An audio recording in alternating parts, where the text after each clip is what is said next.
እኔ ካንተ ጋር ነኝ እያለ እንዴት አድርጎ ይሸሻል ብላችሁ ትገምቱታላችሁ?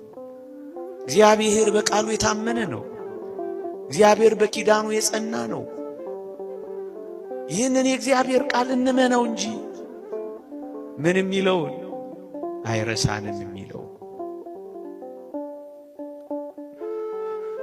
እንኳን እኔና እናንተን ጠባ ለኪዳን መሸ ለቁርባን ባይገባን እንኳን የእግዚአብሔርን ቃል በፊቱ ተነጥፈን የምንሰማው እግዚአብሔር ፍጥረትን እንኳን እንዴት እያስተዳደረ እግዚአብሔር ምድርን እንዴት እንዳረሳ እንኳን አታዩ?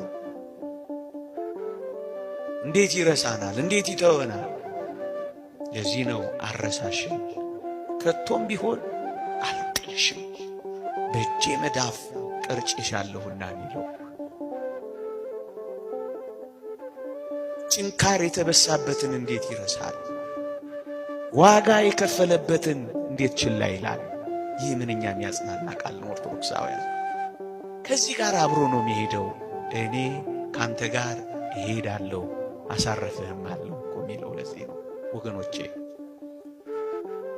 የእግዚአብሔር ሰዎች ስንሆን እመኑኝ እግዚአብሔር ብቻውን የተወው ሰው የለም።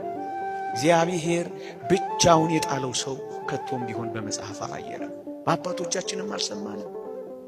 እኛ ነን ብቻችንን ይሆን እየመሰለን የተሸበር ነው። እኛ ነን ብቻችንን ይሆን እየመሰለን የደነገጥ ነው። እኛ ነን ምን ዱብዳ የደረሰብን እየመሰለን የታወክ ነው እንጂማ እግዚአብሔር ፍጥረቱን ረስቶ አያውቅም።